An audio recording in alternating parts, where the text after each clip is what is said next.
What's up, YouTubers and plant lovers? It's Justin, and today I wanted to show you an update on my crabapple bonsai tree.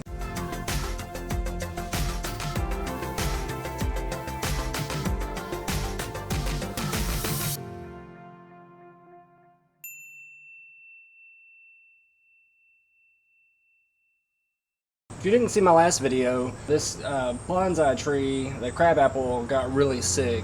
It looked like it had some rust. A lot of the tree leaves were infected and just looked really bad and unsightly. It was losing a lot of leaves. It was probably lost a good third of the canopy, and I thought maybe it was going to die. So I ended up going ahead and trying to treat it and cutting back and doing some heavy pruning and some defoliation. And I wanted to do an update video on it to show you how it's actually fared since the last time I recorded.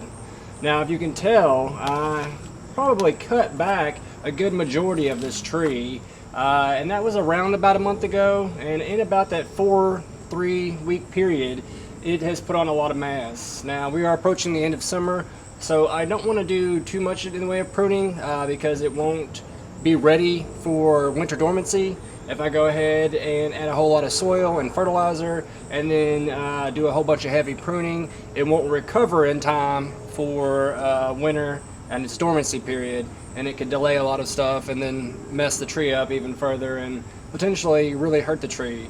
Without a doubt, this is probably one of my most favorite bonsai trees I have. It is probably my largest specimen. I've had it for quite some time now, and I just want to absolutely take care of it. I know that it's been in this grow pot, this training pot, for close to 3 or 4 years now. So next spring I will be doing an update video again on how to actually trim the roots back and then do some more vigorous pruning once spring hits, and probably go ahead and transplant it into its new home again. So without further ado, I wanted to go ahead and go over the tools. Of course, you always want to make sure you have some disinfectant. I have my alcohol wipes, thanks to Kroger. They actually marked them down. They were $1. So they were easy to acquire.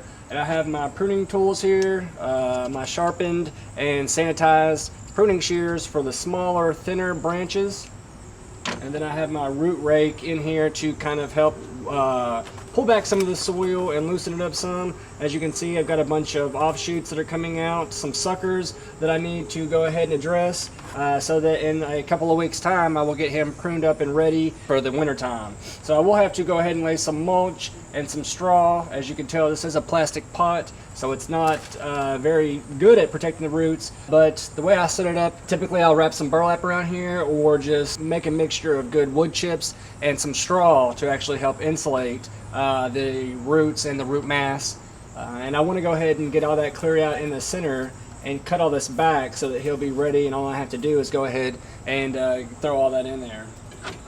And then last but not least, I have my other pruning shears that are probably have some good name to them, but they are really flat. So if I have a branch or a stem or anything that I want to take off that is actually touching another stem, this tool allows me to get as close as possible and remove it without actually making a bump. And as you know, that'll be a easier thing to cover up and heal as opposed to a protrusion that may be sticking out. So these tools are very popular, very sharp, and you need to sanitize them, and they are very beneficial.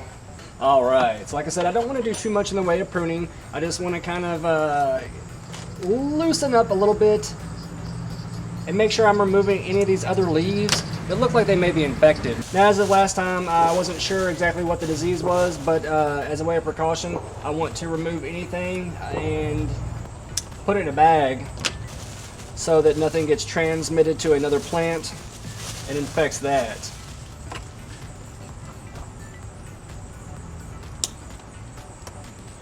Now, a lot of these don't look sick, but I don't want to compost them just in case. And then a lot of these sickly looking but probably just deteriorating leaves, I'm going to go ahead and throw away just in case.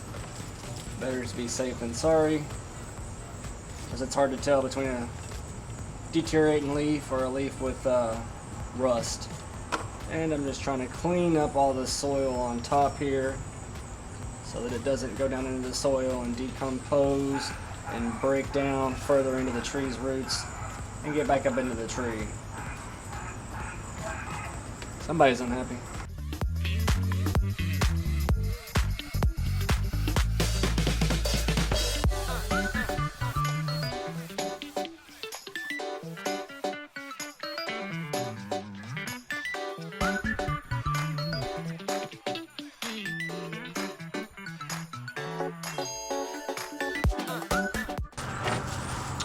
Now basically you want to keep in mind what side of the tree you want to be the front and what you really want to kind of be the back.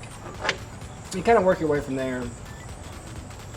And I don't need these little pups shooting off the side, these little stems. So I'm removing as many as I can, flush up against the stem. Let me get in there and get as close as I can. Now if you get to a position where two branches are crossing, you'll want to go ahead and remove the weaker of the two branches. Branches that cross and begin to actually rub can create openings for pests and infection. So you don't want to leave that on there.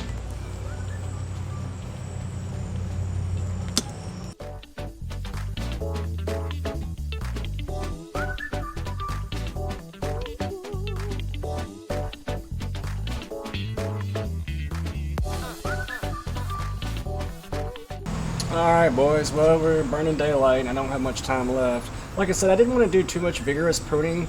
The plant is getting ready to go dormant. I just wanted to tidy him up a little bit, remove any other leaves that I thought may have had a little bit of an infestation to them, and make sure I didn't see anything, remove these suckers, and get him ready to be insulated in the next couple of weeks. I'd say I probably got about another month before I have to get him ready, throw him in the shed, and actually make sure he's well insulated for the winter time. Now if you ask me, I'd say he's put on a decent amount of mass, and then in the spring I will go ahead and do a little bit more pruning and probably get ready to transplant him in that season. And as always, I wanted to give a special shout out to my top tier tree patron, Thuyen N. Thank you. And thank you to my other patrons like David as well. If you have any plant questions or just want to get a hold of me, I'm often bogged down by messages, emails, and comments and things of that nature. So to get a direct hold of me for some plant questions, Patreon would be the best way to do it. Well guys, this has been Justin reminding you that if you can, go out and plant a tree. Let's reforest the world. And don't forget to leave me a comment and let me know what your favorite bonsai tree is. Like I said, I definitely have to go with my crabapple, but I have a couple other ones that are up there too. And while you're at it, don't forget to hit the subscribe button or the bell next to it. That way you'll know anytime that I've uploaded a new video. Guys, take it easy, have a good one, and don't forget, always plant prudently. Thank you, YouTube.